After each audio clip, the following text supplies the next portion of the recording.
Chicago has been hit with a major spike in gun violence. 10 people were shot overnight. In June, 447 people were shot in that city.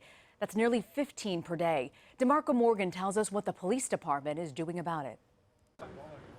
72 people were killed in the month of June, and there have already been 350 homicides in Chicago this year, outpacing the total for the same period last year. The city may even surpass 600 murders for the first time in more than a decade. And Chicago police are warning the city could see one of its most violent and deadly holiday weekends on record. To combat the violence, the city's embattled police force is adding 5,000 more officers to patrol its Navy Pier and city neighborhoods.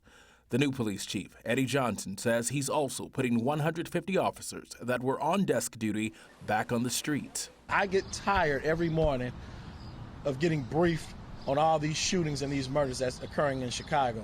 Any leader in the city of Chicago, if they're not upset and angry about the level of violence in the city, then they shouldn't be a leader. Recent victims of Chicago gun violence include a 1-year-old girl who was shot in the back of her neck, and a 3-year-old boy was critically wounded by gunfire while sitting inside a car. Chief Johnson attributes the spike in crime to gang violence and says police have identified 1,400 suspects and potential targets, and 2 recent raids led to more than 100 arrests. Rena? Thank you, DeMarco.